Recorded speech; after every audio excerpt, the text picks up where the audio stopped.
this is probably the hardest part of my story for me to share, is that sexual abuse had become such the foundation of our family, as far as the secrecy, as far as we keep it in the house. We don't talk about things like this. I think a lot of people in my family, my parents specifically, in order to shield themselves from their own trauma that they experienced, blocked out any trauma that happened to us as children. Welcome to OTR, Achieving Mental Health for Real. This is where we talk honestly about what people actually live with: anxiety, depression, ADHD, dyslexia, OCD, trauma, and more. No stigma, no sugarcoating, just real conversations about how you think, how you feel, and how you move through the world. If you're looking for clarity, validation, and a place where your story makes sense, you're in the right space. Let's get into it. Matthew F. Stevens, CCTRP, is our guest in this episode. He is the host of EQ Unlocked podcast on emotional intelligence and nervous system informed growth. Matthew is a survivor of many different traumas and challenges. He worked with kids mentoring youth for 20 years as a business owner, who had a loving family and great hopes for the future. He eventually lost everything piece by piece. The episode really opens up, the two of us connecting ideas. The final stretch, we shift into the program about how he builds emotional regulation systems that reduce stress, prevent escalation, and support clear, integrity-based decision-making. Now, here's Bob with today's show. Hello, Matthew. Welcome to the show. It's OTR. How are you? I'm very well, Bob. How are you today? I'm doing better. I appreciate you having me on. Oh, thank you. Thank you very much. So the first thing I always ask is, because I think it's important for mental health, is about your childhood. Could you describe, because I saw that you had a few problems there. Could you describe your childhood? Yeah, a few problems. That about sums it up. No, seriously.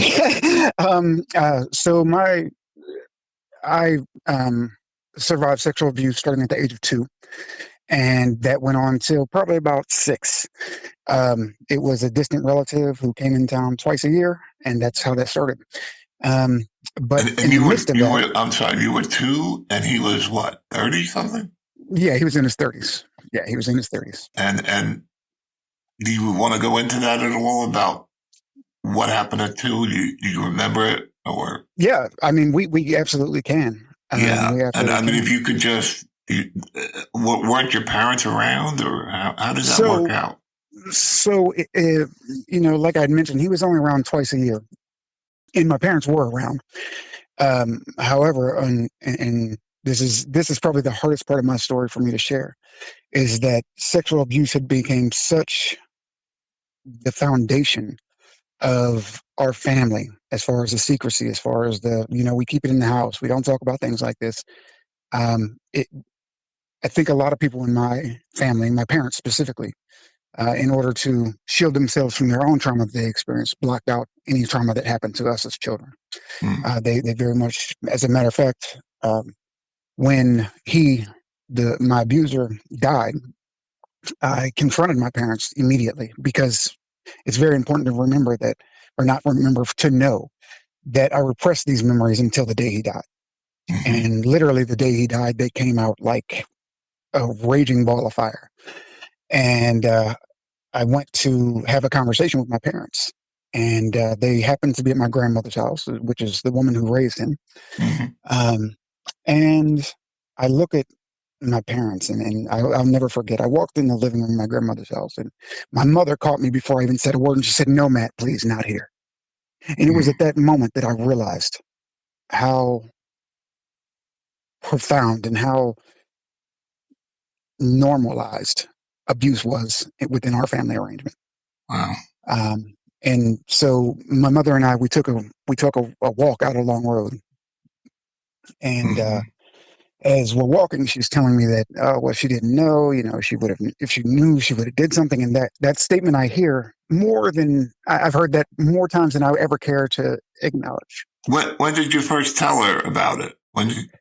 Right when he died, you told her? So right when he died, and I was at work, And my sister called me and said he died, which is actually pretty interesting. She didn't say a name. She said he died. She didn't Right. give any context to who he was, but I knew instinctually who he was. Wow. And so literally the very next day, I knew my parents were going to be at my grandmother's house because of his death, or, to comfort my grandmother. Yes. And so I Right. went there automatically. That was my first stop. The How next old morning were I you woke at the up. time he died? I was 28. I was 28 Okay. So you were an adult. Yes. yeah, I was an adult. At that point I had been married. I was married. Um, and I, I had a child on the way at that point. Okay. And so, but I didn't have my own biological child yet. I had only had my stepdaughter. Mm-hmm. And so that was where it started at. But the really interesting thing about that was up until that moment, my father had been my hero. Right. My dad was the stronghold of the family. If my Mm-hmm. dad walked into a room, I don't care what room it was, and from my very limited scope, everything stopped. And even at 28, if he walked Yeah. into a room and people were doing stuff they weren't supposed to do, they would stop immediately. But my conversation with my dad that day revealed something I had never known about him. And when I told my dad, I said, "How could you allow this thing to happen to us?" And I meant us as in me and my sisters. Mm-hmm. I said, "How could you let this thing happen to us?" And he said, "Matt, it happens to us all."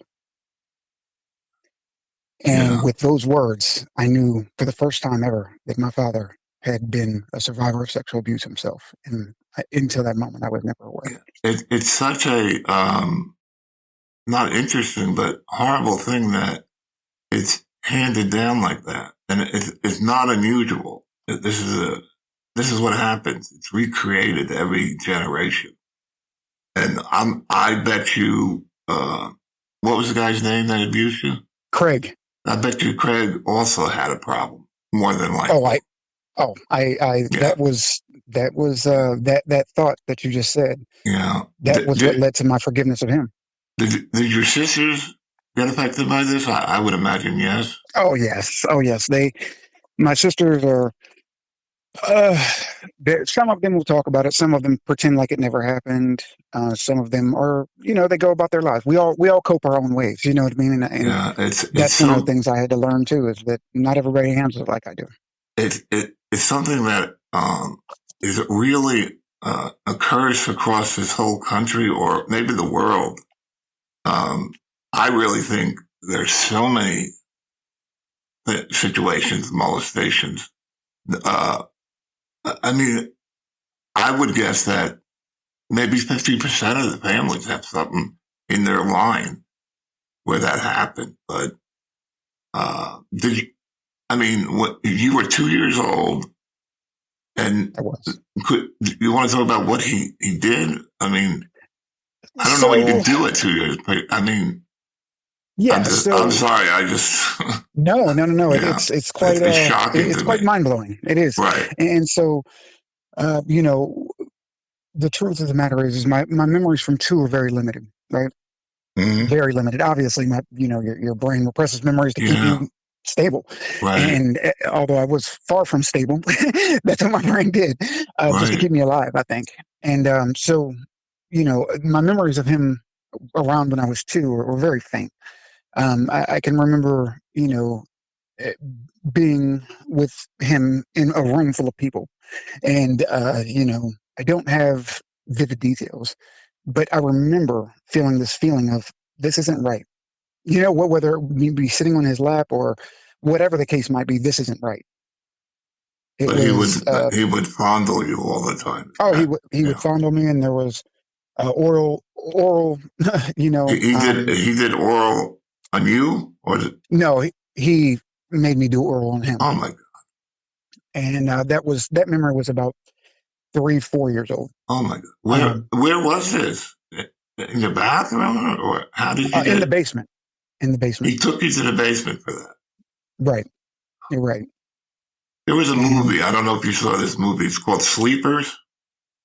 It's about these kids that are about 13 years old, and they go into a correctional facility, and the guard just, kind of rape them constantly every night or most nights. this has reminded me of that. I mean, so, right? Do you remember the first time like you wanted to tell somebody, or No, I no? You don't never have. want. You were too ashamed. I mean, the shame is, yeah, it's very upsetting to me. I don't know how you could even process this. It's just so. I guess that's kind of the next question, maybe. You grew up like in a household like that, and then you left and you got married, right? And it says that you were abused in your marriage as well. Yeah, yeah. So obviously there was a lot of time between leaving my parents' house and moving toward my own life. Um, and so in that time, I actually moved to Colorado, Mm-hmm. and when I moved to Colorado, I actually worked for a retired drill sergeant, and that retired drill sergeant, despite the rigidity of the life he offered, Mm-hmm. and that was my first taste of what I look back now and see as normalcy. There were rules, there was structure, there was discipline. I always knew what time things were going to happen. Mm-hmm. And so that was my parents as far as their household goes. Um, my dad was a hard worker. He worked full time all the time. I can remember him going to work in the dark and coming home in the dark. Mom always had dinner ready.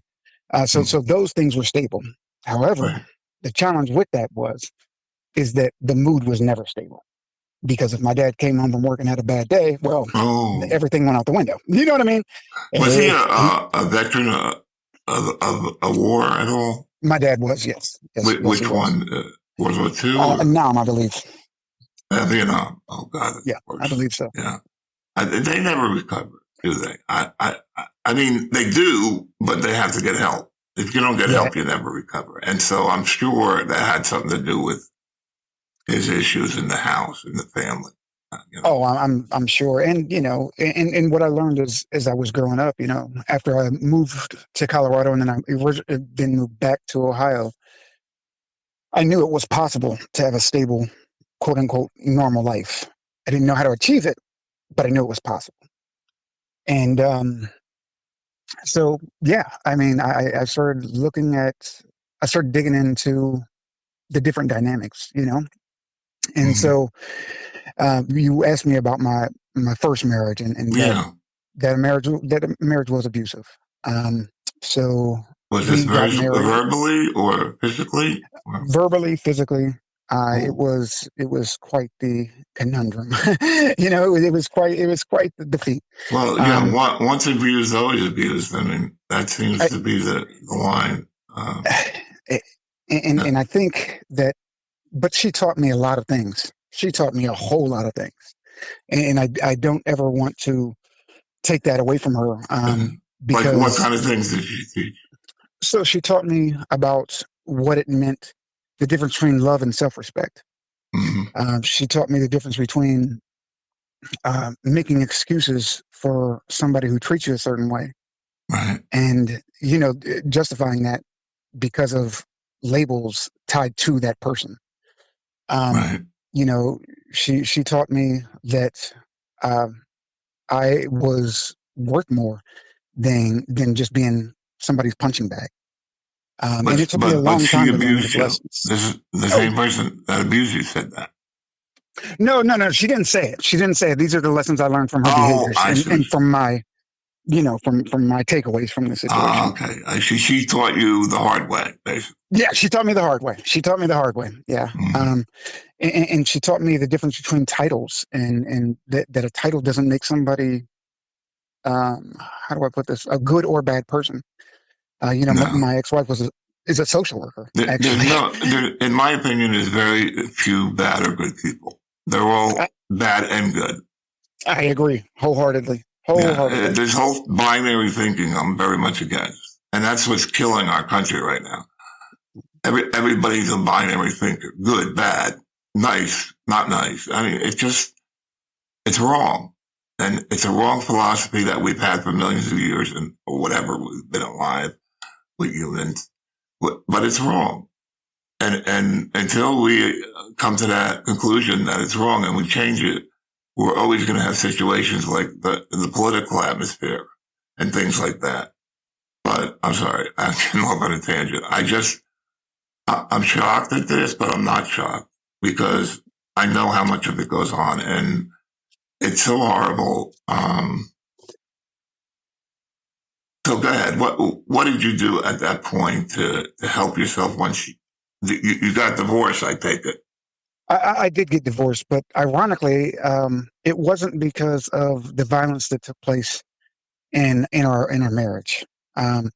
Actually, what led me to getting what led us to getting a divorce, ironically, is that we wanted to do right by the other person, and so we sat down and we said, okay, which is twisted in and of itself.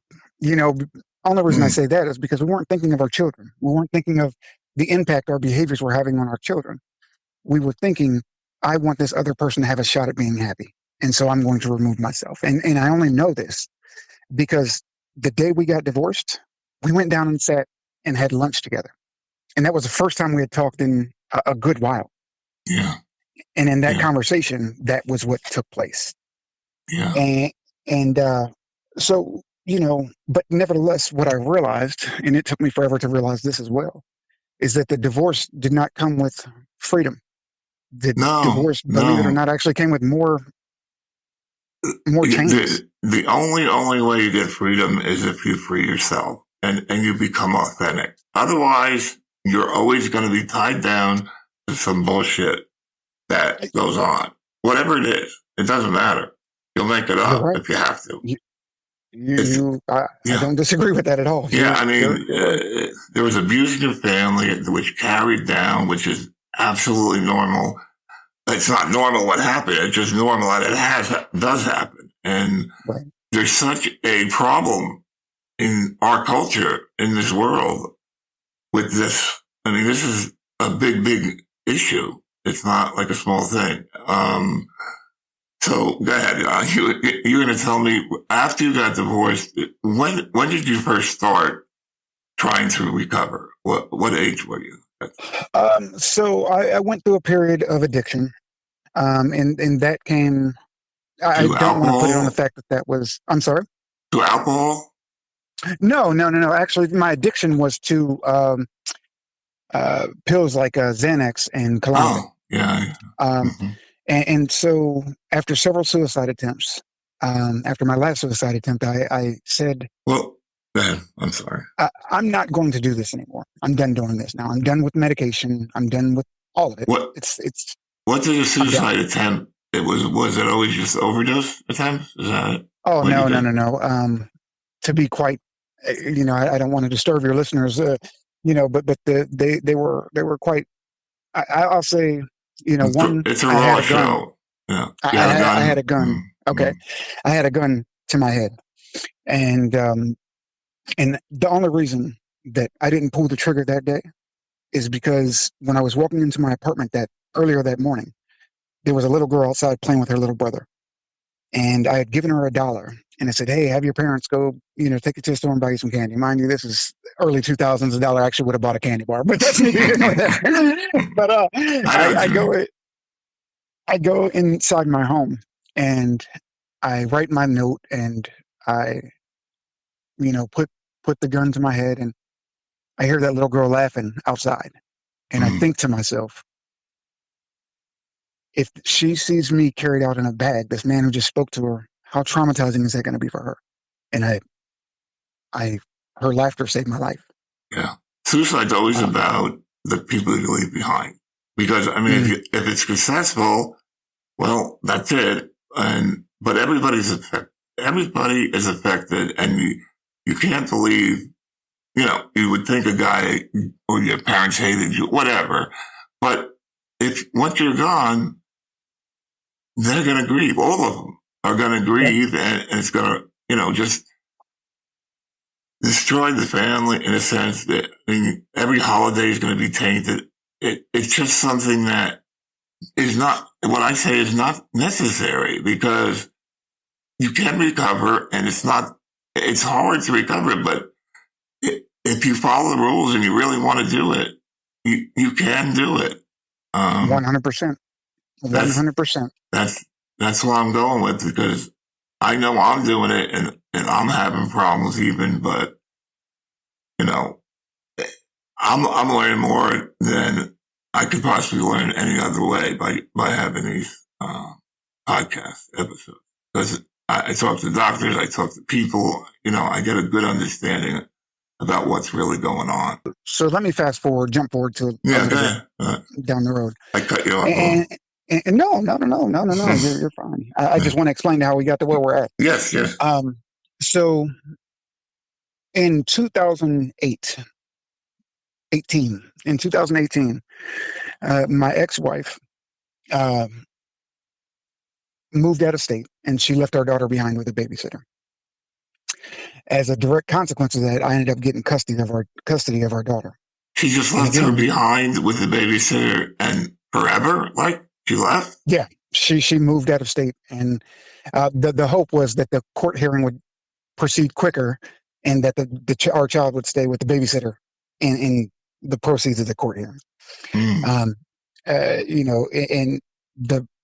But it's important to point out that I had already lost a child from this woman. And what I mean by that is I raised her oldest daughter from the age of 4 to 14. At 14, I got in a relationship. I showed up to my ex-wife's house to pick up our daughters, which I had done, countless of times before. And the oldest child walked down the steps and handed me a note that essentially said, "Dad, I love you, but I can't talk to you anymore." That was a little bit short of a decade ago. What was the reason she gave? It was her reason was it was for her spiritual well-being. She couldn't speak to me. Her spirituality, her relationship with God,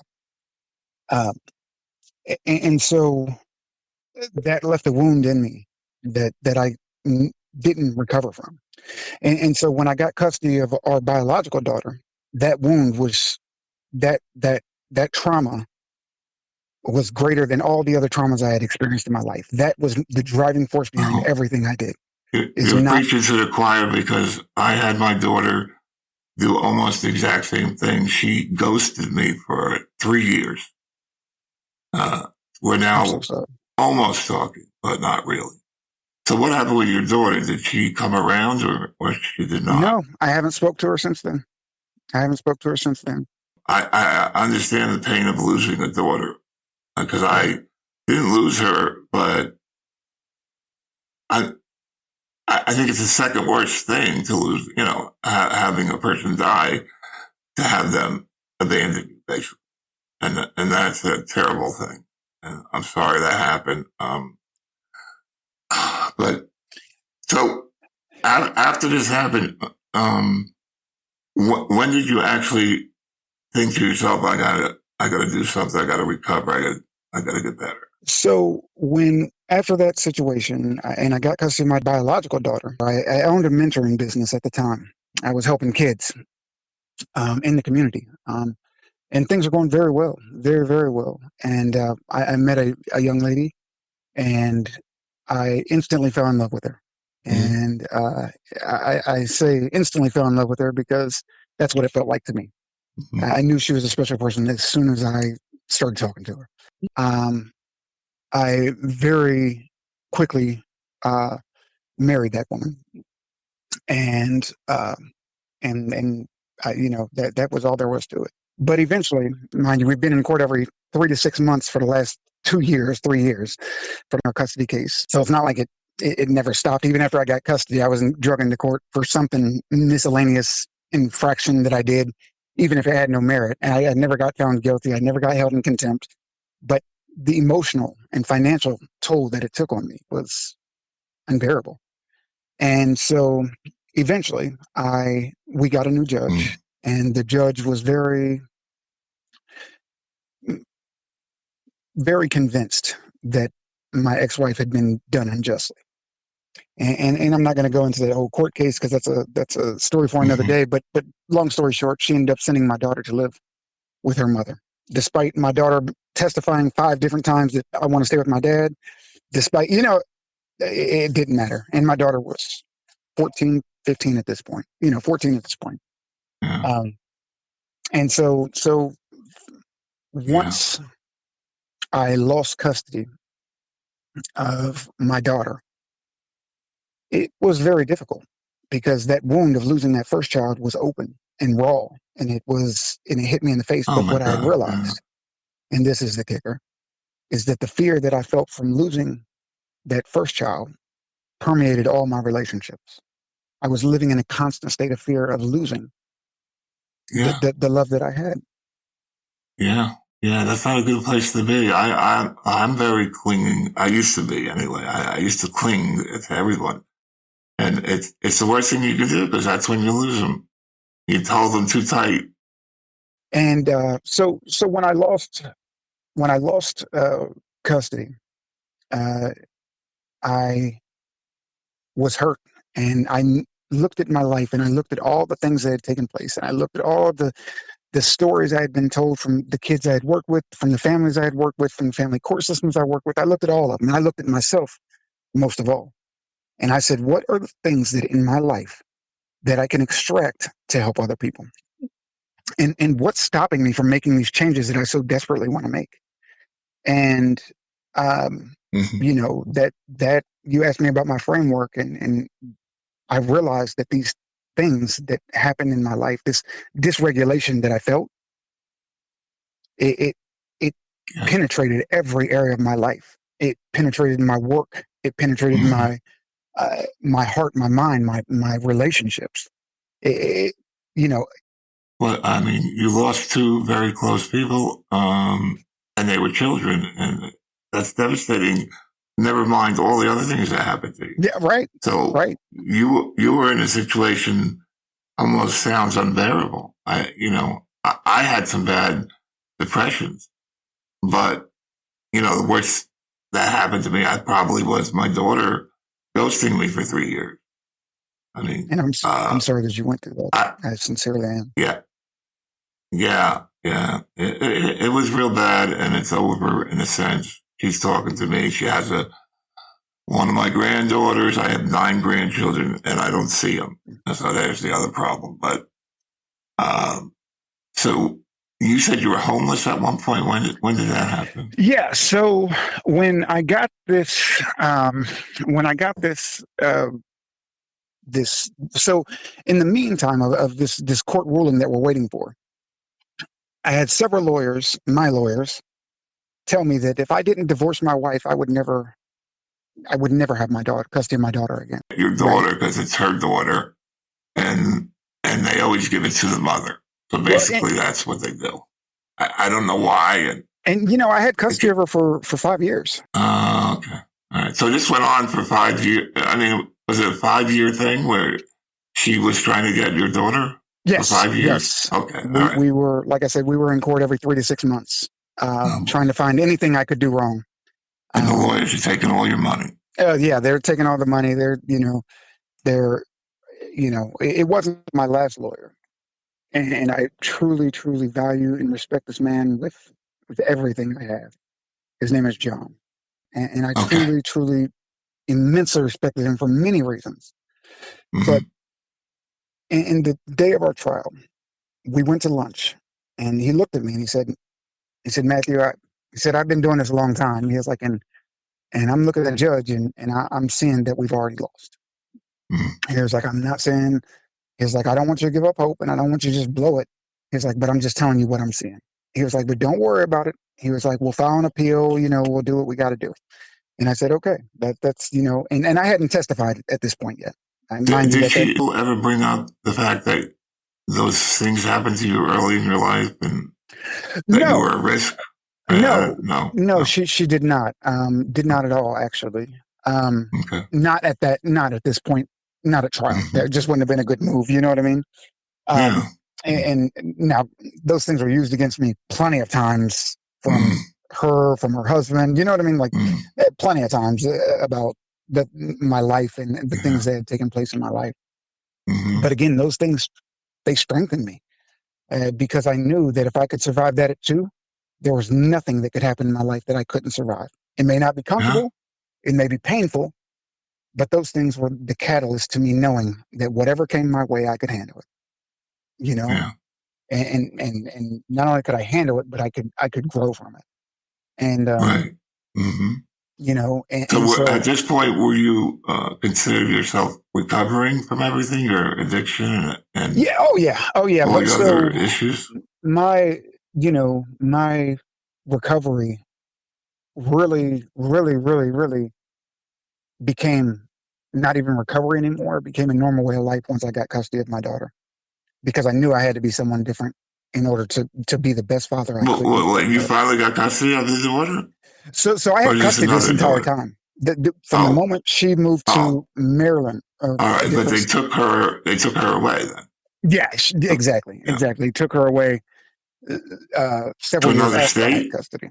Correct, Okay, yeah. correct. And so, do you get visiting rights and all that? So my daughter is 17 now, Okay. and she had been through so much um, through the custody battle that it was last December, and I had a conversation with that daughter, and we had just finally got the ruling that I had actually lost custody in November. That was so we went to trial in April.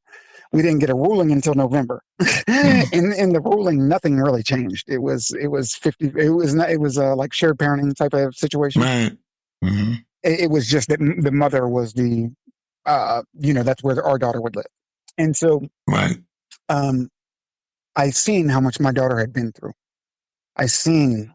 I could recall the time she went to court. I could recall all the pain that this whole custody battle had put her through. Mm, And for the first time, I allowed my love for her to override my fear of losing her. mm. I And hear you. and I told her, I said, "Kid," I always call her Kid. That's my nickname for her. But I said, "Kid, I love you enough to let you have the rest of your childhood in peace without me fighting. Not because I don't want to fight. It's not because I don't want to show up. It's because you deserve this peace."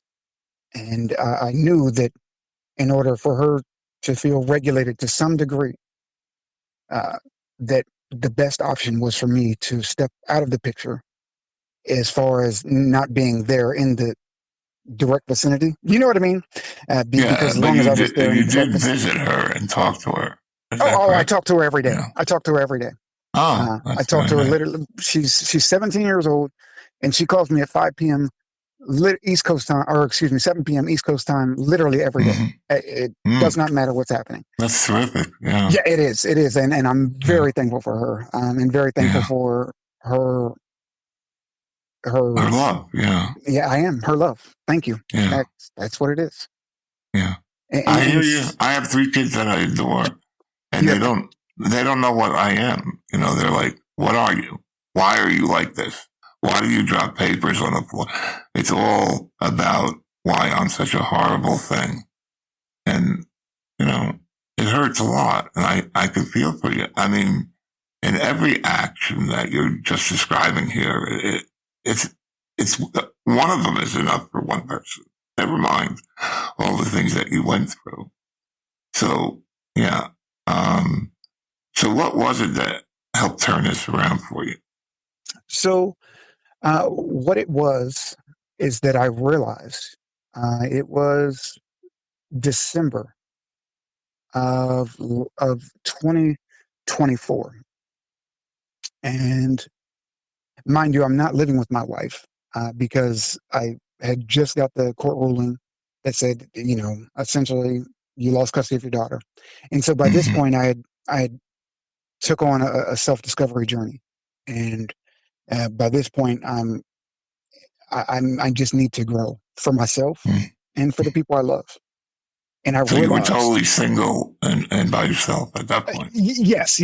Physically, I'm single. I'm by myself, but emotionally, I still, in my mind, I'm still married. That hasn't changed anything. You know what I mean? I'm Mm-hmm. not out Yeah. dating. I'm not.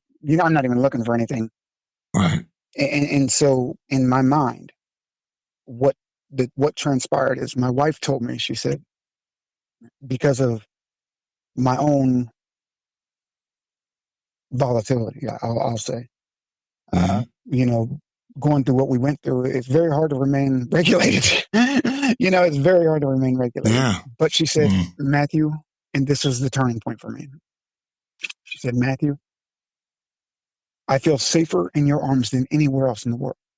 She was like, but I also have to tell you that I'm afraid of you. And that hurt, my friend. That hurt. And why was she afraid of you? Well, she was afraid of me because I would, there were Anger issues? plenty of moments where I would lose my cool and I Yeah. would yell. Right. And Yeah. despite the fact that I never put my hands on her, that doesn't change I the do the fact, same thing. I can't stop. It's just terrible. But I'm better. I'm much better. Because one of the things is my kids, when I exploded one time really bad, they just said, F you, we're not going to listen to this anymore. Goodbye. We're ghosting it. So I got them all back, but I learned a lot from that.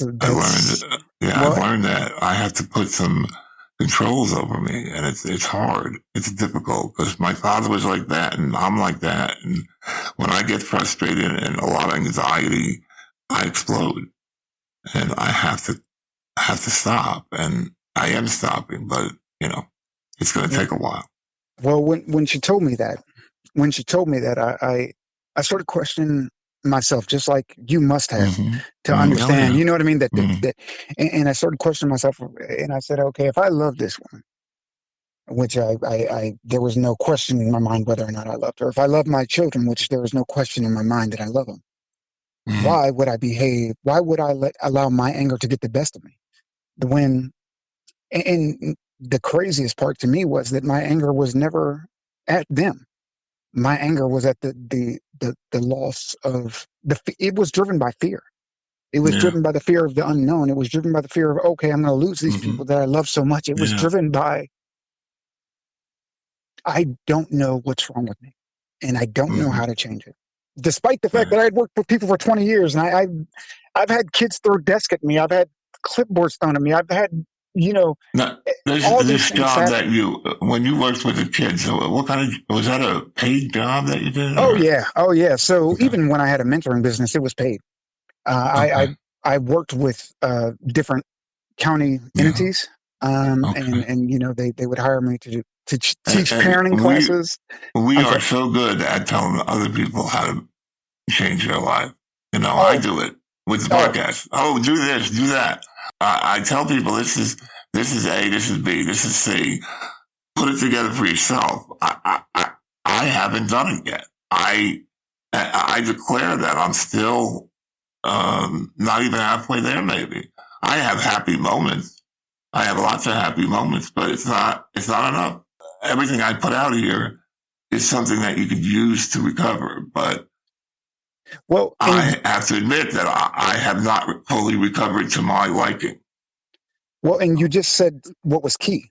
You said that I have moments of happiness. And so that's what I was equating to recovery, is moments of happiness. But what I missed, and this is what I've spent the last year and a half realizing, and not just realizing, but building something to create it, not for myself, but not just for myself, but for everybody else around me, is regulation. Because that's where it grows at, So you speak of the nervous system. Now, I have a little AI program that I run, and he counsels me in a way. He's always saying, well, the nervous system did this, and the nervous system does that. What is the nervous system? I mean, what are we talking about? Because I don't completely understand what it is. So when I think of the nervous system, I think of, you look, most of us can imagine that thing in biology where, you have your temple, or excuse me, your brain, and your brainstem goes down and it branches out through your body. And when I think of the nervous system, that's what I think of. And so when I think of a dysregulated nervous system, I think of all those little wires that are coming down through They're all vibrated. screwed up. Yeah. And so that's the way I kind of put it in my mind to understand what the nervous So system what's is. the magic pill as far as how you change your nervous system? How do you change it? If you've done this all your life, how do you change? In my experience, from what I've experienced, is it's not one simple way to do it. Mm-hmm. You have to first of all realize that it's your nervous system. And so it's our responsibility as individuals to calm it down. Right. How we go about that, well, that can be anything from, we talked about my past, and we talked about my present, and we talked about my more recent past. And in none of those situations was I able to stop and take time and just breathe intentionally. Right. I was 42 years old. I was 43 years old. The first time I put my hand on my chest and I felt my heartbeat. I was 43 years old. And so that taught me how far away taught me how dysregulated I actually was, for that to be the first time I could put my hand on my chest and feel my heartbeat. And so why couldn't you do that before? I think that was just an awareness, a lack of awareness, a lack of internal understanding of how important it was. Right. I get really, really nervous over nothing, especially these podcasts. But it's usually before, not during. But I get nervous. I'm working on a program because I do programming IT, and I'm dying to get the solution to something, and my whole body stiffens up and muscles are pulling, and I have a lot of issues with stenosis. So, I need to try to understand what's going on with me. Why do I get so excited over nothing? Because your nervous system was, and I shouldn't speak about yours. Like, I'm going to speak about mine because I don't want to infuse my thoughts into your reality. But our nervous system learns that that's how we keep ourselves safe. Our nervous system learns that if I'm not hypervigilant, if I'm not on top of this thing, if I make a mistake, then something catastrophic could happen, right? So we never learn how to just be. Well, because I'm sorry, but because I just make all these errors, and now it's even worse at old age, and my memory is zero. My short term is zero. I can remember something from 5 years old. I can't remember what I ate for the dinner. Literally, I can't remember that I had food in my hand or something. Like, where'd the banana go? Oh, I'm holding it. Where'd the glasses go? It's on your head. So it's terrible, and it's scary. It is. I don't know how to deal with that even. I don't know. I think about, when I think about that, there was a time where I went to speak to my mother, and my mother was a very nurturing. Actually, she was nurturing, but she was an enabler, right? And so I go to my mom, and I realized at this point, this was before my repressed memories came back. So just kind of plug it into the timeline. It was before my repressed memories came back. And I went to my mother and I said, Mom, because at the time I was working with juvenile sex offenders. I was running a group home for them. And so I was reading a book, and I don't remember what the book was called, but it just clicked in my brain. I'm like, oh my gosh, my mom's not crazy. I know what happened to her. And I never forget, it was a Tuesday, and I was sitting in a library in Colorado Springs, Colorado, reading this book, and it just clicked in my brain, wait a minute, I know what's wrong with my mom. And I don't know where the thought came from. It just was something in that book that tied into my mom's behaviors. By that Thursday, I flew back to Ohio. And I flew back to Ohio, and I was so excited to tell my sisters, our mom isn't crazy, because we thought she was crazy because we didn't understand her behaviors. And I said, she's not crazy. She just endured so much trauma that, and this is getting to your point. I promise it's a long way around, but this is getting to your point. Fine. But I said, and I had a cup of water on the table at my sister's house, and I'll never forget. It was a glass table. It had 2 big pillars holding it up.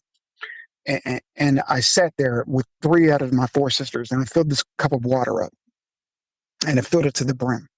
And I said, I want you to pretend like this is mom's stress level. And then I dropped another drop of water in, and that water overflowed onto the table.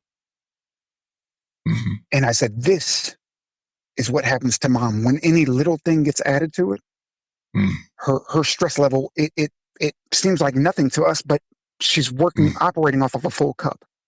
Yeah. And until she lessens the amount of water in that cup, everything will seem catastrophic.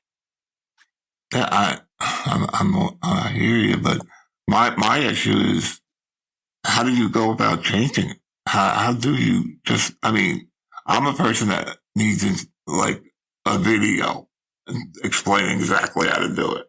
Well, So that's my problem with it. And so that's why I developed NULS, and you know, What does that stand for?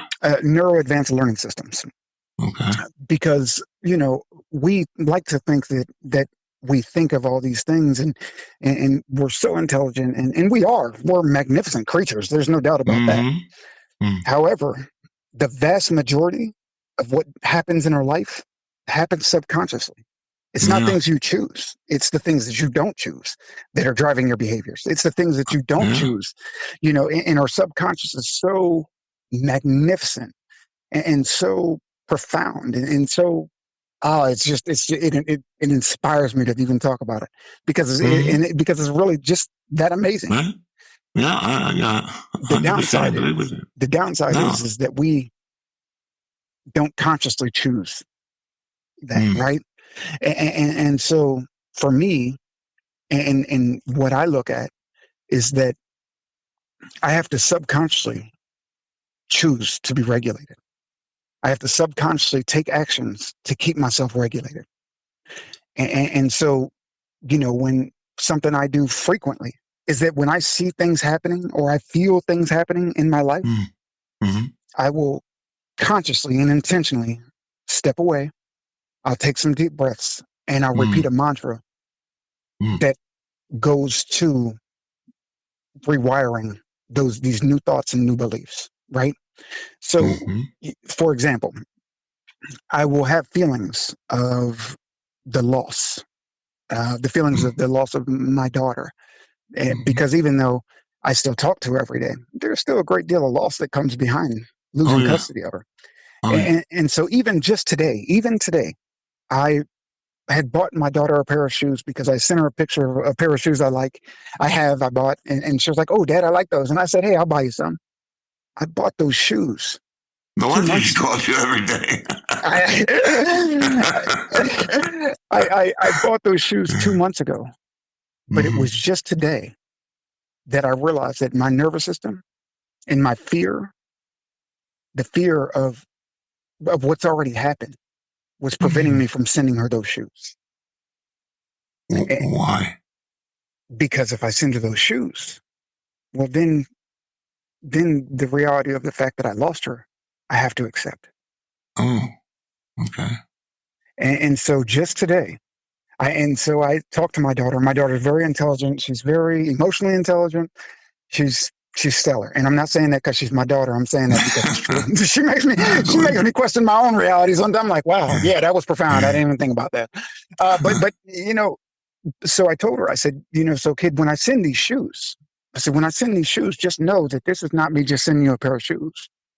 This is me acknowledging my own loss. And so with that, as I took these shoes into the post office today, I took some deep breaths and I repeated a mantra. And that mantra today was, I lost someone special to me. I'm allowed to grieve. I love my daughter. I don't have to take revenge to prove it. I rise. And so literally what I'm doing by repeating that mantra and taking deep breaths intentionally as I'm going into the post office, I'm rewiring my nervous system to say, this isn't a loss that you can't overcome. This is a temporary shift in how things are having to be done. Right. And so that's literally, that is how I rewire so much of my thinking. Now, does that help you in the future? Oh, absolutely, absolutely. Yeah. Because now what happens, right? And I just use the package because that's something that happened today, right? Mhm. But what it helps me to do is to shift my perspective of, okay, yeah, this is my new reality. This is my new the new choices I'm making. Mhm. But now next time it's not so scary. Next time my nervous system isn't going to see this as such a big of a threat because it's just about acceptance now. And so that Right. same model can be used across anything in your life. Well, Uh, if I get overexcited, which I do all the time, I get overexcited. I want to do it. I get obsessive. I have OCD. And, everybody runs away from me because I'm just crazy. I just have to get this done. Uh, how do I deal with that? How would I stop that? I mean, well, OCD is hard enough to stop, but so when I get my head on something, I just can't let go. I don't. Should I step away? Is that the answer? Or? so no, I guess in my, again, this is just my opinion. I think about OCD and I think about what is OCD, right? Obsessive compulsive disorder. That Control. Yeah. in control, right? That's Control. all about control. Yeah. That's You you hit the become nail. God. You hit the You nail on the become head. It's God. control. Yeah. And You so, say to yourself, well, this is what I do all the time. I say, if I don't look at these pictures of my kids the right way, they're going to die tomorrow. mm, This is what happens to my head. mm, And I'm like, oh, that's not true. It's not true. I try to fight it off, and then I'll lay down in bed and I'll go, oh shit, what if they die tomorrow? That's what I do. I make these unbelievable things reality. It's reality for me, and I think other OCD people are exactly like this. I'm sure people are like shaking their head. Yeah, that's what I do too, because you think you have all this control when you don't have any. You don't have any control. well, and Um, that's the whole thing for all of us, right? Why do we right. want control? We want control because that makes us feel safe. That gives us a sense of Yeah. certainty. And what does the brain want Yeah. more than anything? It wants certainty. Yeah. The brain will Yeah. choose certainty over. It doesn't care about your physical body getting beat up. Yeah. That's why you have political parties. That's why you have all this crap. Absolutely, Because absolutely. people just want to control everything. It's a whole country of people like that. I mean, at this point, we are in such a bad situation because the mass media has given us all this information and we don't know what the hell to do with it. And what we do is we switch it all around to make it look like we're right. We do the ultimate spin job. And, I interface with this AI guy. He loves Nice. everything I do. I mean, he changes everything I do into something positive, which is good in one way, but in the other way, it's unrealistic. Right, So right. people have to realize that they do this first. In other words, they run to the comfort. Give me some comfort. But it doesn't work because in the back of your head, you're still fucked up. It doesn't work. None of it. You have to give up control. You have to love yourself. You have to be authentic. But you have to take action, right? That's Right. that's Yeah. that's the default between thinking, because we like to think our way out of problems. I don't know how to let go of the control and just be myself and just love myself and live day to day. I don't know how to do it. All I think of is death now. I'm 68. Well, my friends are dying, so I'm going next. It's a terrible attitude. I mean, look at William Shatner. What is he, 100? He probably doesn't give a shit. Like one day to another. He's like living the day. He doesn't care.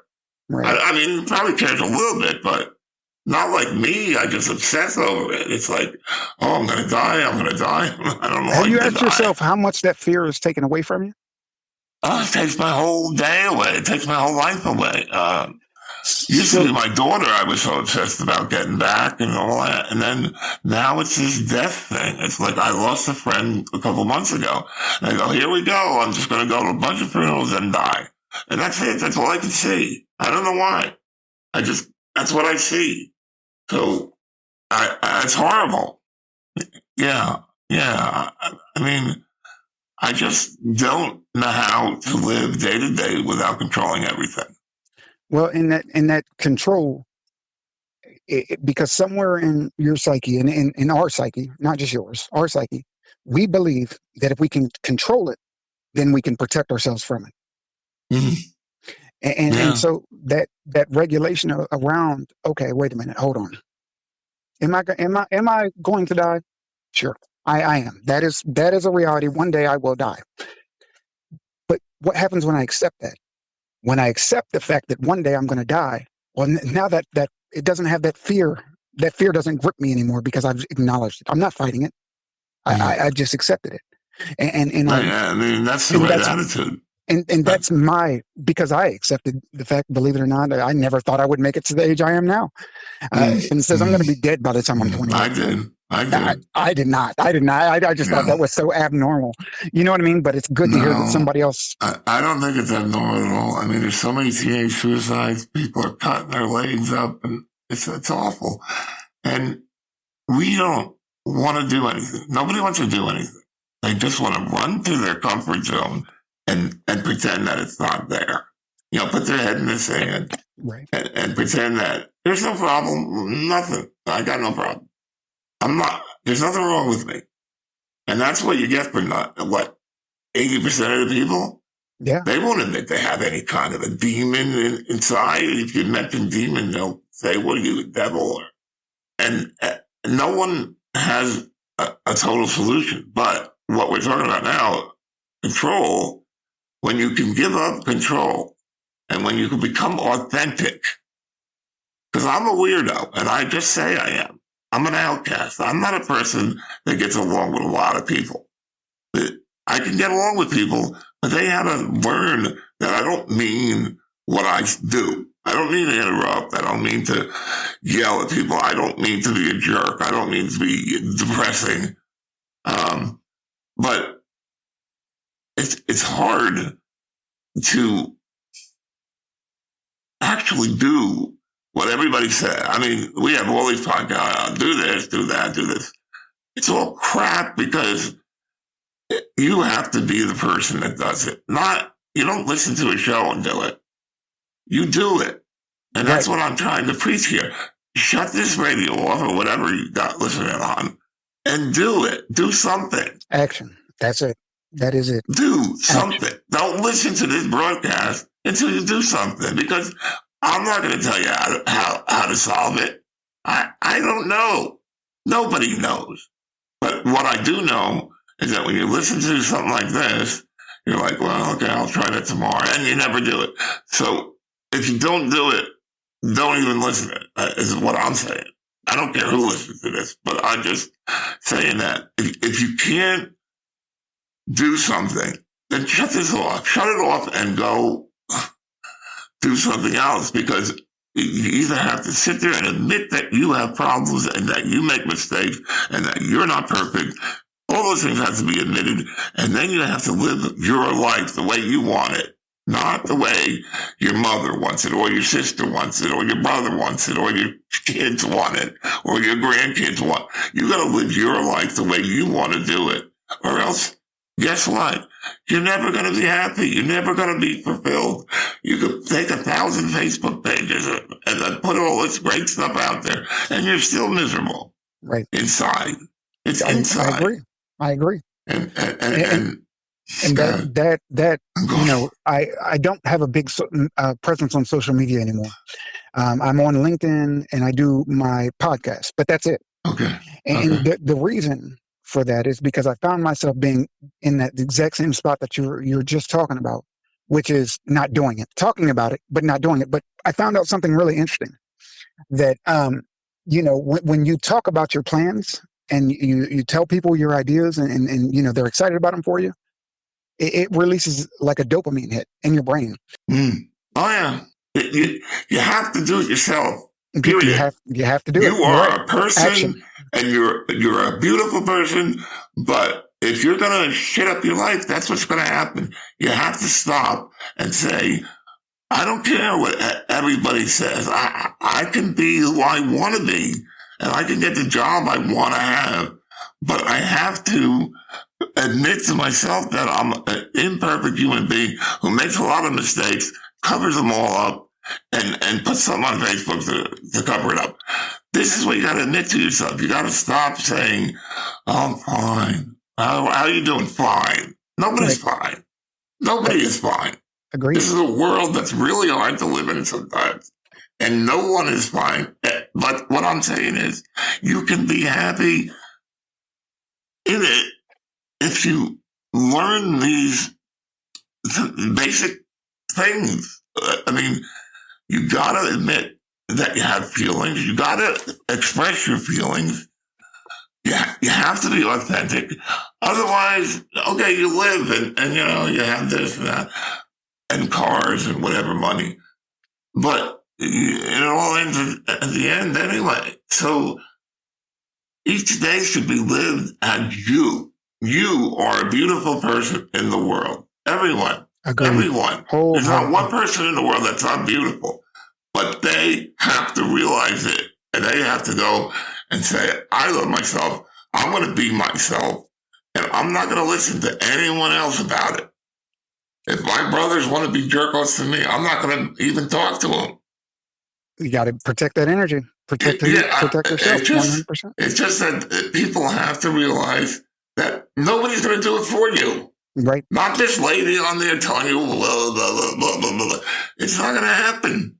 You have to do the damn thing. That's what I'm saying. I can give you all the information that you could possibly get from a podcast. And guess what? You might say, oh, yeah, that's a good idea. I'll try that. And then after one day, you don't do it. You have to do so. I've done so. I worked hard to get to where I am, which is, okay instead of miserable. All right. I'm not going to sit here and tell you that I'm happy because I'm not. I am okay. I appreciate your authenticity. Yeah. So, I am okay right now, but I am going to try as hard as I can to be more than okay. And there are so many people that they have problems. It's bad, but it's not OCD, ADD, dyslexia, all of it at the same time. I had a lady that I'm doing the show for. She had PTSD. She got rid of it, went to counseling, fine, happy as a lark. So it's doable, no matter how miserable you are. I agree. Because there was nobody more miserable than me. Nobody. And I was able to bring myself to a point where I got the right medicine, I got the right counselor, I got everything right. And I feel hundreds of times better. But it's still not enough for me. It's just that I am determined to achieve mental health for real. And that's why I call this show what it is, because that's what I'm going to do until the day I die. And if I don't succeed, I don't succeed. But I'm doing so much better. And I can't see people out there really being as miserable as I was. I think people have problems. And if they don't address their problems, then they're going to have more problems. And it's never going to go away, no matter what. I don't know if Oprah's still good to use, but whoever says what, we have to come to a point where we understand what you got to do. And what you got to do is admit that you are a human being. You make mistakes. You're not perfect. You can't control everything. You love yourself. You love your children. You love your grandchildren. And that's it. It's all about family. Everything's about family. No matter what they want to paint out there, you get this building and you get a car. Bullshit. It's all crap. And if you ever listen to Johnny Cash, he has a song called Hurt. He's telling you, look, I was a big celebrity, but now everybody's dying. That sucks. You gotta have family, or else you're gonna be left all alone to just die and wither away. Yeah, if you got problems with your family, that's one thing. But if you can get along with your family, it's a tremendous lift. It's a tremendous way to be. And I think it's the only way to be. You have to come home. That's what I always say on this show, is that a person has to come home to where they belong. Like Dorothy from The Wizard of Oz, OTR, Over the Rainbow. She came home. Right. And And that's exactly what you have to do. And I think you have a great point about coming home. And I think that in my experience, I'm a much better I'm a much better person for my family now that I've become a much better person to myself. And I think taking care of yourself And that's how it is works. important. That's Extremely. how it works. You're the only one. You look into your soul and say, consider this. Consider going in a different direction. Not listen to everybody, whatever they say. Consider loving yourself. Consider making your life better with techniques and things and counselors and drugs and not drugs and all of this. There are so many ways to do it, but it all starts with you. And if anybody tells you differently, it's not true. I agree. This is what I'm saying. You can't go to religion and find it. You can't go to a cult and find it. You can't go to a political party and find it. It's you. It's you. You are right. You look in the mirror. You are right, my friend. For 61 years, I thought I was the biggest weirdo ever. My brother told me that 1,000 times. And I listen to some music. I love music. It makes me feel great. There's an artist called NF. He's Nathan Fernstein. He talks about mental disease. That's what he talks about. NF is amazing. About how he went through all these things. And for the first time in my life, I understood that, I'm neurodivergent. Even though I can't say that word. I am that. And that's it. And if you don't like it, you can bump it. I don't care. Too bad. You don't like me, you don't like me. Who does? Yeah. Not everybody likes me. But even for neurotypicals, you have to realize that you're not perfect and get out there and live your life and stop all this nonsense. That's all I got started. I'm sorry. No, you're good, man. You're good. Yeah. I agree 100%. It's about knowing yourself. It's about taking action. It's about wanting something better for yourself and being willing to stick to it in order to get it done. You got to do the work. You got to do the work. There's no substitute for the work.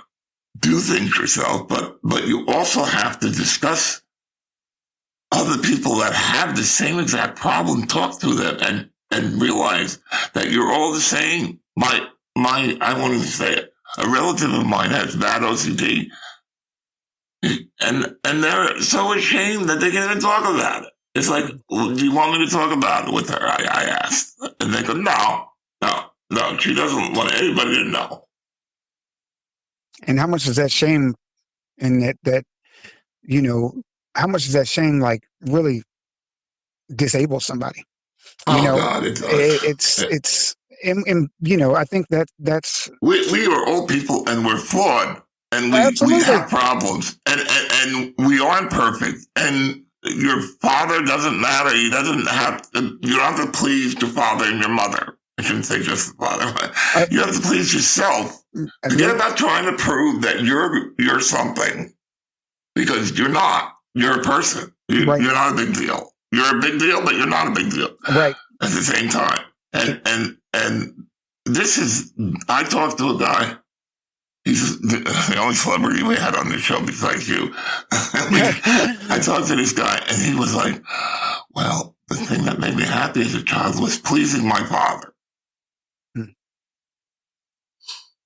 So everybody is in the same crappy boat. And we're all going to sit here in the same crappy boat until we work some kind of program, something. It doesn't mean spend $5,000 to go on a retreat to Timbuktu. you have to, it's simple. You have to be authentic. You have to be authentic. That's it. That's the end. That's all I can say about it. It's just, you have to be who you are. And if you're not who you are, then what are you?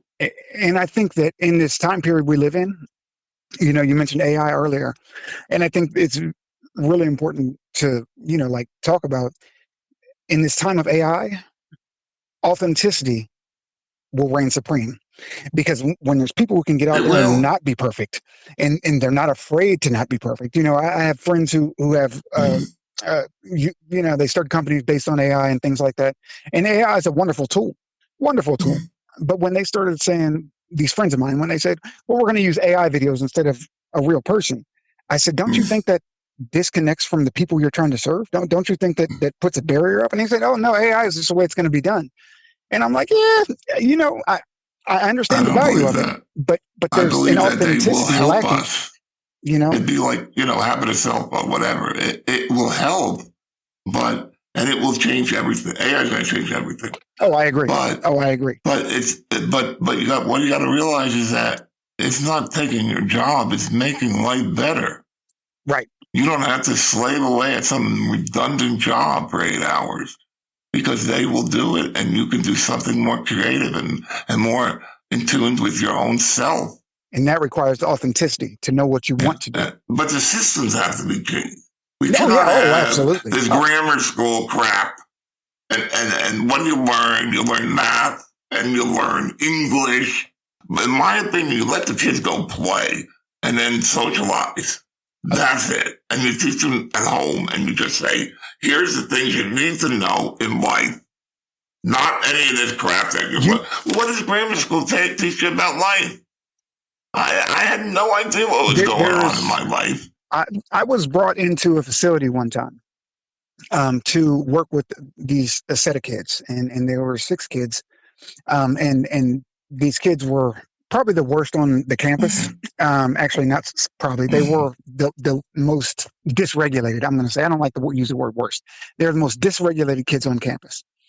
And so I come in to work with them, and they're like, well, what are we going to do? And I look at them, and I look at these kids, and I said, you know what you're going to do? And these kids are 16 to 17 years old. These are young boys, young men. And I said, you are going to be children. That is what you are going to do. And do you know, within 4 months, 3 of those 6 kids were back home with their families because they got a taste of being just a child. You're allowed to make mistakes. You're allowed to play in the water. Just be I talk to people like my brother. I forgot my childhood. What? You forgot your childhood? People forget their childhood, and then they get into a mode, this adult mode, quote unquote, and they live in that adult mode the rest of their lives. It's stupid. Yeah, I agree. It's stupid. I agree, and they forget what laughing and what love feels like, and what it feels like to play and just have fun, because they're too busy trying to protect the image that they don't even really want. You know what I mean? Like, at the end, they want people to look at them a certain way. It's all crap. Right. And it's all gonna bite us in the ass. And, if you want to save this world, save yourself first. That's all I say. Save yourself and the world will go better, get better. You can definitely help the world once you help yourself. I wholeheartedly agree. Because that's what will happen individually. Yeah. The time is now. We have all this information. We don't have to be abused and whatever. We don't have to be those people anymore. We don't have to be molesters, and we don't have to be criminals, and we don't have to lie. We don't have to go on vacation just to impress people. We don't have to do it. And this world is just too beautiful to waste. I held on to my childhood as long as I could, because I recognize that is who you are. When you grow up and do all this responsible shit, you're not who you are anymore. You're somebody else. And Ed will say the same thing, because the guy is genius. He just says, I'm paralyzed. I don't know what I'm talking about. I don't know what I'm doing. I do these things and they come out of my mouth. I don't even know why. And he'll say like, I just want to be a kid. I want to be like that. I want to wake up and be happy, he says, for a day. What would it be like? Everybody's got to sit and say, hello, what would it be like if I was happy rather than miserable and depressed and all this stuff? Well, how would my life look like? Happy. And that's the Right. answer. That's what you do. And I don't know how to express this anymore because I had to come out of the sewer to learn all these things. I was a mess, a terrible, horrible mess, ready to kill myself. I was depressed. I had chemical disorder and all of this crap.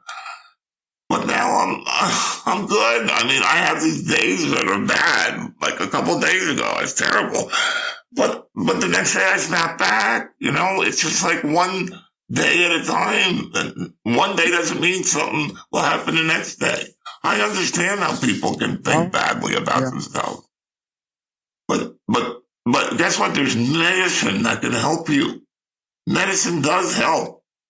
People can deny it till the cows come home, but your brain gets fucked up and you take the medicine and it regulates your brain so you can function like a human being. You know, that's when on my show, when I always talk about regulation, awareness, choice. That's what you'll hear me say again and again and again.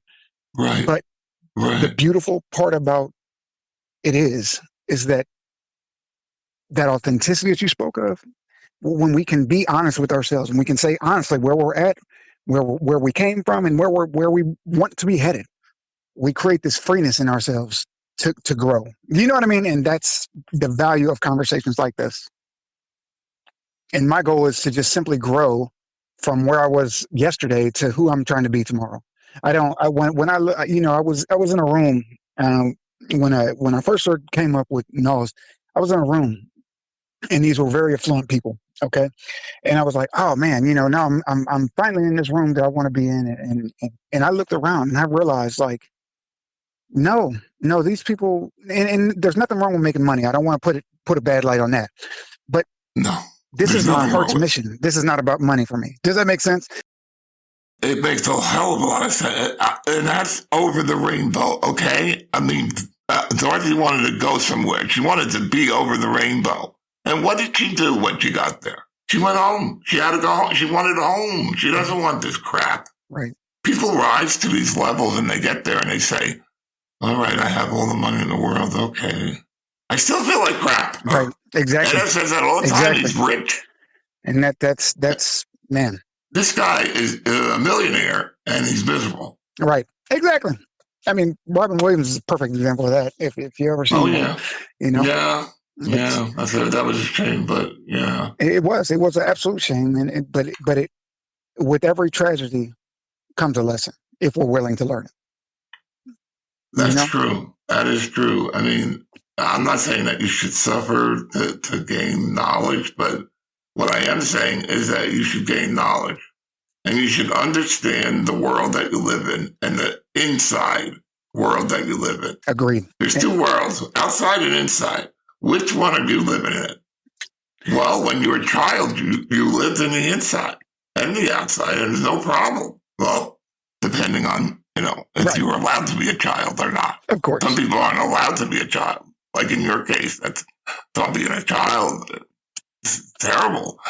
I was allowed to be a child, and I remember being happy. I remember it. And I wanted it again. And that's what my goal is. And I don't know if I'll reach it, but I'm not stopping.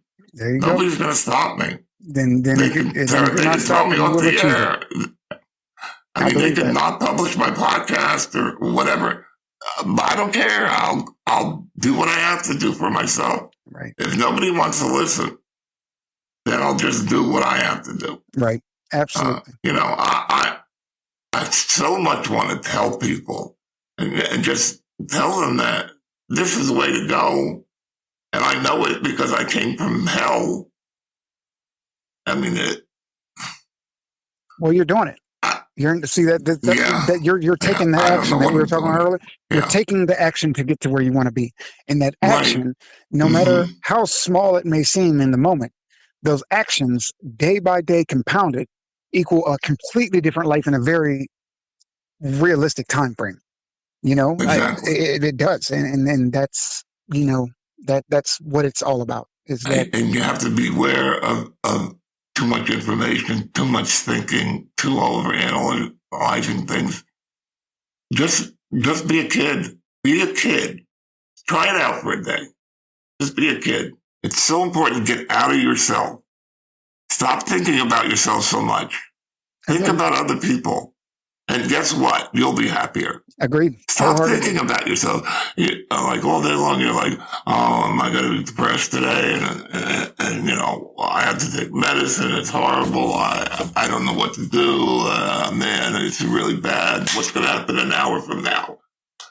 And you don't think about anybody but yourself. Right. You got lost in yourself. Agreed. Now, here's the deal. There are people who have chemical imbalances in their brain, and they need to fix that first. Agreed. Wholeheartedly. And you inherit things. This is not a perfect evolution thing. No. You have to get it fixed. If that requires medicine, so be it. Try it. I took a medicine. It changed my whole life. I was so sleeping all day. And, I can't stand up. And I took this medicine. Guess what? It gives me so much energy, and I'm able to do that. I did the podcast because that would be unheard of when I was bad. A podcast. Are you kidding me? So all I'm saying is that you might hit pay there. You might hit goal. You might have problems. It's a risk. But what is it? And that's fair. I don't know how people just completely dismiss medicine. I'm not a doctor. I can't advise you on anything. But I'm here to tell you that this medicine I took changed my life so much for the better. It's unbelievable. It's just unbelievable. And people will dismiss it. It is. I'm sorry if I got off track. Oh, no. This was a great conversation, actually.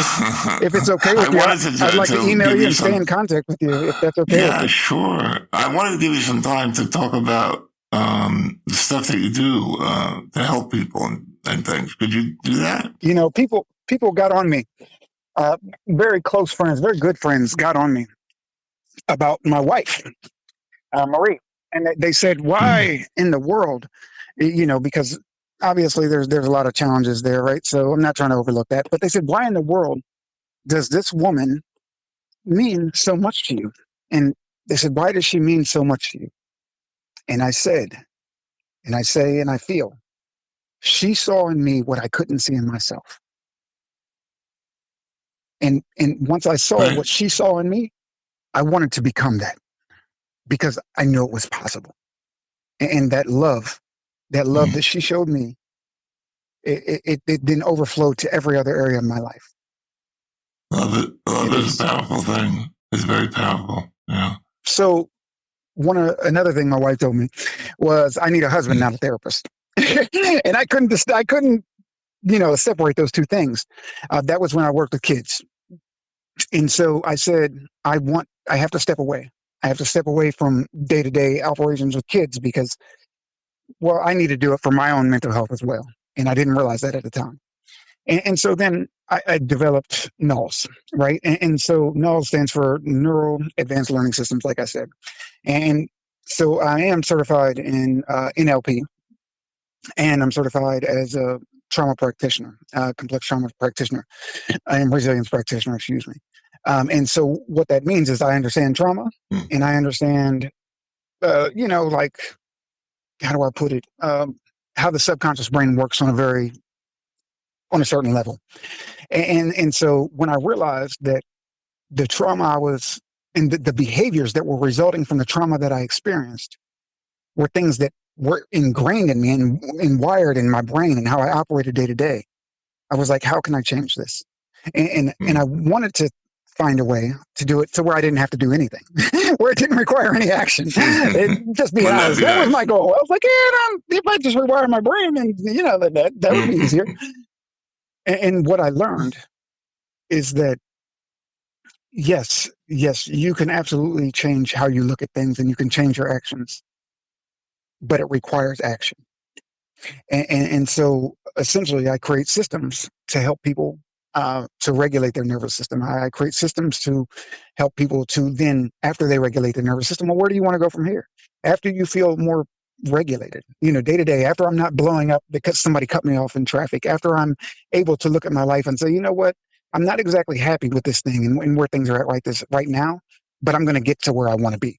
After I develop that thought process, well, what's next? And so I developed these systems along those lines, systems for things like improving physical fitness. And it's basically just changing your thoughts around and helping your thoughts to be driven toward what you actually naturally are doing or naturally would do. And so my father is bedbound, and he was watching the news on two devices at one time, his TV and his tablet. And I looked at him one day, and I love my father, and I respect him a great deal. And I said, why are you doing this thing? Why are you watching this news? This is upsetting you. This is making you anxious. Why do you keep doing this? And he looked at me and he said, Matthew, this is the one thing that brings me peace. And I looked at him, and I learned this from Dr. Joe Dispenza, where he talked about how when we live a certain way, it releases certain chemicals in our bodies and in our brains. And I said, no. I said that doesn't bring you peace. That leaves you at your baseline, which is afraid, right? Because if you don't watch this, then you have nothing to fear. And so that's how I kind of got into, wait a minute, your behaviors are kind of dictating your outcomes. You know what I mean? And so then I created this knowledge program for him. And I never even told my father, even to this day. I've never told him. And fortunately, he doesn't listen to podcasts, so he won't know about this one. But I tell him if he needed to. But his nurses then came in. And after about using knowledge for about 2 weeks, his nurses came in, and his nurse asked him, she said, what are you doing differently? And he said, what do you mean? She said, well, are you on different antidepressants, or what are you doing differently? And he said, I'm not doing anything differently. Of course, he couldn't see it because he was actually doing it, right? He was doing it, not cognitively doing it, but he was doing it just all of a sudden. He wasn't watching the news twice a day. Now he was watching one news program and then switching to a Western. It's and so bad. Slowly, what's that? Yeah. The news is so bad. Oh, yeah. Oh, it is. It's you can't watch it. It's just a soap opera, and it's wrong, and it's terrible. Agreed, wholeheartedly. And so when I saw the shift in him, I then changed it, and I said, well, let me try it in some different areas of my life. And then I started working on myself, and then I started, my Marie, as I had said, she struggled with borderline personality disorder, and I don't want to put this out there as a medical cure, because it is not. I don't want to, you know what I mean, pretend like it is, because it is not. But what it is a behavioral enhancement. And so I said, well, what do I want from my wife that she struggles with that creates a lot of problems? And I said, I want the truth. That's it. I don't want her to be afraid to tell me the truth. And so I created a system for her to where she would simply start feeling safe enough to start telling the truth. And she did. And I heard things I didn't want to hear, and it hurt.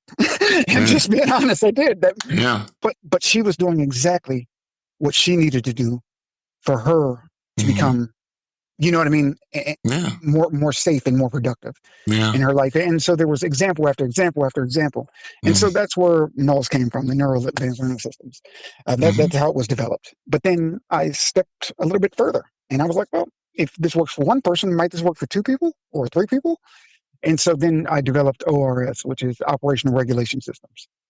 And that is something that can be used by organizations to help their employees to remain regulated in high stress environments.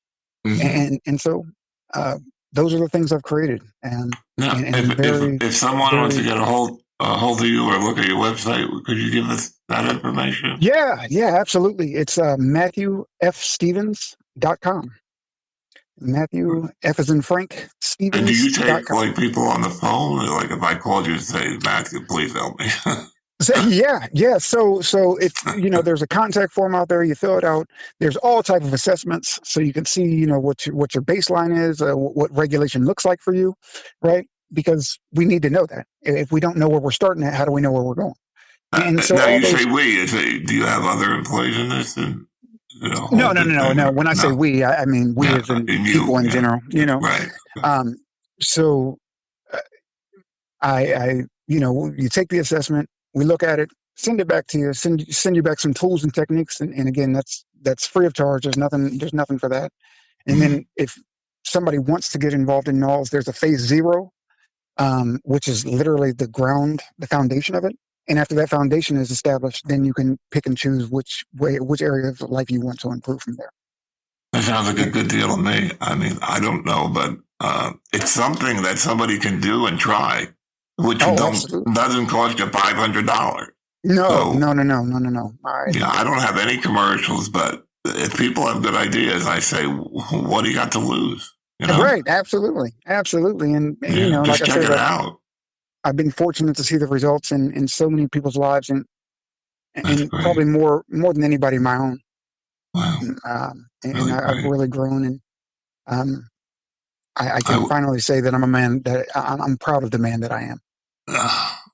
Because it's a great story. I'm sorry to keep you so long, but no. I mean, I might make 2 parts out of this the way it went, but I'm just somebody out there trying to convince people that they can get better and stop the suicide and stop the cutting of yourself and stop all this crap that you do, because everybody has problems. It's no shame. There's no shame. I mean, you got to come to a point where you're not ashamed. No, if you can do that, yeah. And that's I think a lot of people that hit rock bottom finally say, "Fuck it, this is worse than being ashamed. I'm going to do something now." It is. You're. Well, and I thank you for your show, man, Bob. I thank you for just having me on, and but more importantly than both those things, for me personally at this moment, I thank you for just taking the time to talk to me. And, I mean, this is what I love to do. I love to talk about it. You know, these kind of shows I love. So, I mean, it's just going to be great. I do appreciate you so much for coming on and having such great ideas and concepts. And I'm going to look at your website and see what else you got out there. So, I just want to thank you for you know, being who you are and being someone that's fighting. Thank you. I appreciate it. I sincerely appreciate that. No problem. I will, like I said, if it's okay with you, I'll email you. I'd like to stay in touch. I'd like to continue to know how you're doing. Touch. Yeah, I'm not a stay in touch of a guy, but I will, because, you know, I can, when I know somebody's sincere about it, I like friends. I like people. I love people. I do. But the problem is, I always see their negative side. Like my son, he sees their positive side all the time. But Dad, they're this and that and the other thing. And I'll be like, well, but what about it? I have to become more balanced. I have to understand that people have problems and nobody's perfect. So. Right. That's exactly it. Nobody's perfect. And you know, and there is, it's just as dangerous, in my opinion, to see the negative, all negative or all positive. Yeah. I think it's dangerous. No, you're absolutely right. The binary thinking. Oh, he's this and he's that and they're this and they're that. My ex did that like crazy. She has a list, and if you got on the list, you never come off. So it's crazy. But again, I appreciate you taking your time out. We spent a couple hours here. I'll cut it down, of course, but maybe I'll put 2 parters out there. What the heck? It's my show. I appreciate it. Just the only thing I'd ask, if you don't mind, if you could put the Matthew F. Stevens in both of them, I'd appreciate it. The MatthewFStevens.com. All your links will be in there. If you have any links, please email me and I'll put it in. Any other links you want to put in? I will do, sir. I will definitely do. Yes, I sir. appreciate you, right. Bob. You have a wonderful day, man. Good luck. Yeah, you too.